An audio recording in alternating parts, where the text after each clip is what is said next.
So empirical formula is the formula which gives simple whole number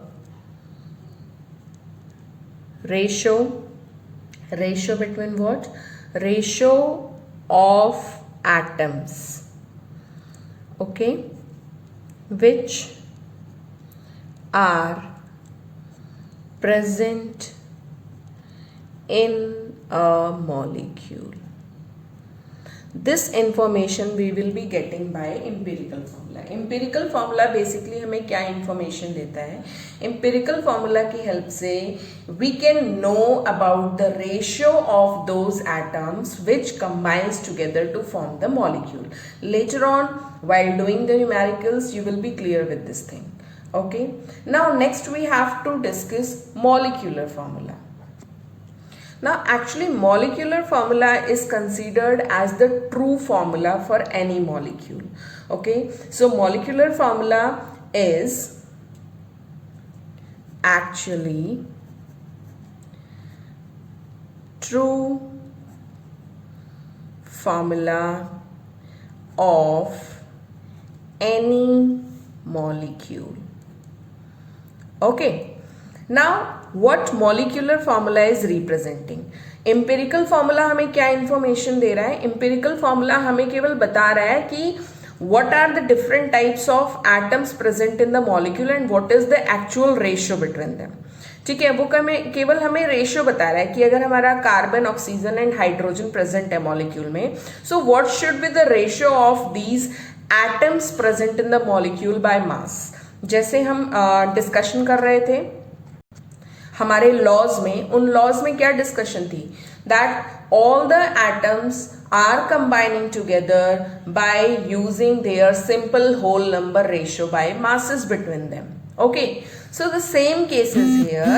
Empirical formula से केवल हमें ये information मिलती है that what are the types of atoms present in that particular molecule और जो जो atoms हैं उनके बीच की ratios क्या हैं. ठीक है, आती है बात समझ में? But the actual representation is given by molecular formula. Molecular formula actually represents the true formula of any molecule, or it express the actual number of atoms present in any molecule. Molecular formula हमें information देता है that कि ठीक है, empirical formula ने हमें information दे दी that what are the atoms present in the molecule, carbon, hydrogen, oxygen, कौन कौन से टाइप के एटम उस मॉलिक्यूल में प्रेजेंट होंगे and what is the ratio between them. Okay, means what is the ratio between them का मतलब क्या है यहाँ पे? That what are the atomic masses which these atoms are using to form that compound. ठीक है, जैसे for example when we are preparing carbon dioxide, तो कार्बन डाइऑक्साइड में बेटा रेशियो हमें तो पता है, like I am writing here carbon dioxide, तो कार्बन डाइऑक्साइड में ratio I know the ratio should be 12:32. Okay, इसको हम सिंपल होल नंबर कन्वर्ट कर लेंगे सिंप्लीफाई करके, बट जरूरी तो नहीं है कार्बन अपना एटॉमिक मास 12 वाला ही कार्बन रिएक्ट करे. एटॉमिक मास 13:32 भी हो सकता है, एटॉमिक मास 14:32 भी हो सकता है. So the ratio which the molecules which the atoms are using is represented by this empirical formula. But molecular formula expresses the actual number of each type of atom, कि उसमें carbon present है तो कितना carbon present होगा, hydrogen present है तो कितना hydrogen present होगा, 2, 4, 6, 8, 10, how many types of atoms are there of each kind. So empirical formula gives the ratio of the atoms present in the molecule and molecular formula represents the actual number of each type of atom present in that molecule. Okay, now we are going to calculate first empirical formula. हम एक question लेंगे, उसकी help से हम एक empirical formula calculate करेंगे, then we will go for the calculation of molecular formula. Okay, now as you can see a question I have mention, ये question आप अपनी कॉपी में भी देखेंगे, but you see here how I am solving this question. Okay, an organic salt gave following percentage composition: sodium 29.11%, sulfur is there whose value is 40.51%, and oxygen as 30.38%. पहले तो मैं आपको ये चीज़ कंफर्म कर दूं कि ये जो हमारा कॉलम होता है परसेंटेज वाला, इट इज़ नॉट नेसेसरी कि ये जो हमारे एलिमेंट्स के रेशोज हैं, इनके अमाउंट्स हैं, ये हमेशा परसेंटेज की फॉर्म में ही दिए जाएं. ये आपको ग्राम्स की फॉर्म में दिए हों तब भी, परसेंटेज की फॉर्म में दिए हों तब भी आपको यहाँ एज इट इज फिल करने होते हैं.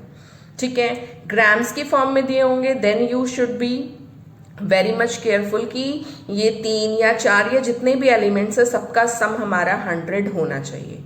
परसेंटेज की भी टर्म्स में दिए हैं तो भी आप क्वेश्चन स्टार्ट करने से पहले आप सारे एलिमेंट्स का अमाउंट एडअप करके देखेंगे. अगर 100 हो रहा है देन इट्स ओके, अगर 100 नहीं हो रहा है तो फिर क्वेश्चन में कोई मिस्टेक है.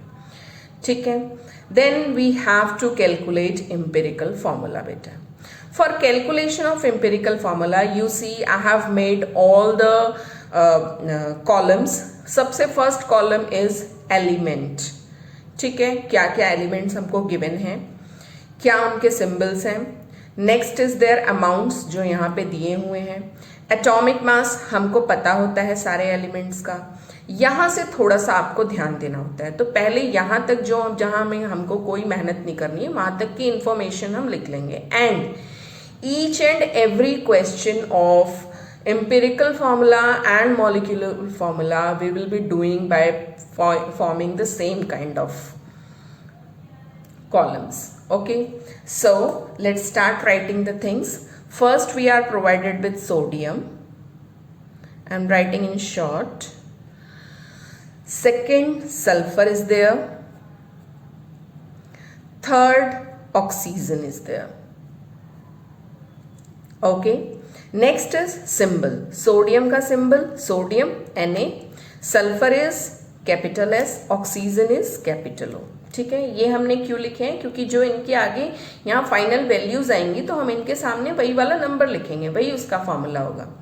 नाउ परसेंटेजेस, सोडियम की परसेंटेज है बेटा मेरे पास 29.11%. Sulphur percentage is 40.51%. Okay, and oxygen percentage is 30.38%. ठीक है, कुछ नहीं किया. नाउ सोडियम का atomic mass is 23, sulphur atomic mass is 32 we know, and oxygen atomic mass is 16. तो यहाँ तक की इंफॉर्मेशन तो हमारे पास ऑलरेडी होती है, यहाँ हमें कुछ नहीं करना होता है. बस आगे का थोड़ा सा हमको ध्यान रखना होता है कैलकुलेशन में, क्योंकि जो भी आपकी मिस्टेक होगी वो इतने स्टेप्स में होगी. अगर आप क्वेश्चन में इतने स्टेप्स भी क्लियरली सही मेंशन करके आते हैं then you will get marks. Okay, because marking is step wise. Okay, next we have to calculate number of moles. Number of moles कैसे कैलकुलेट करना है बेटा? नंबर ऑफ मोल्स का formula we know very well. Weight of that particular substance जिसके number of moles calculate करने हैं bye उसका atomic mass. या तो आप ऐसे याद रखो या फिर नहीं याद रहता है, it's okay. First column divided by second column, that's it. ठीक है, so it is 29.11 by 23, then 40.51 by 32, and it is 30.38 by 16.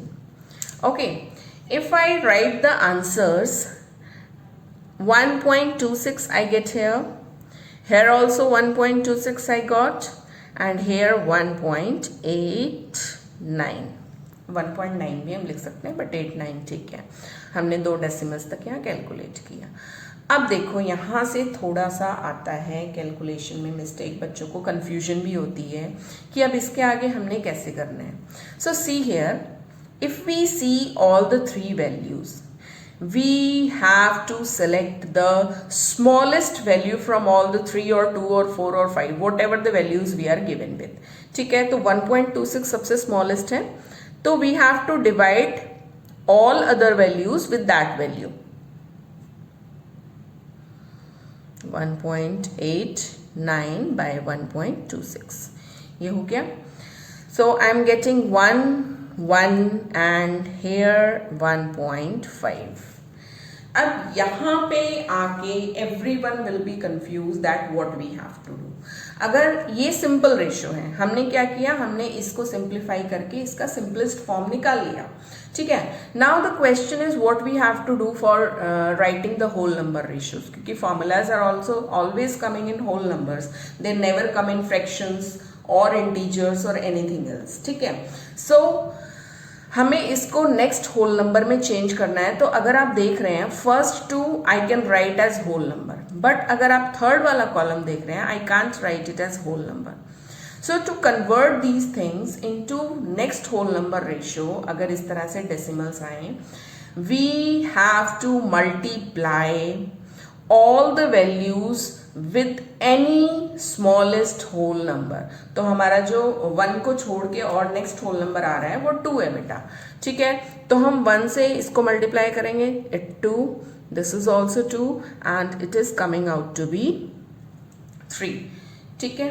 आती है बात समझ में. Now our empirical formula is already calculated, Na2, then it is S2, then it is O3. This is our empirical formula, and this is how you have to calculate all the empirical formulas. Okay, now we are moving on to the next part, that is calculation of molecular formula. How we can calculate molecular formula. Okay, so for that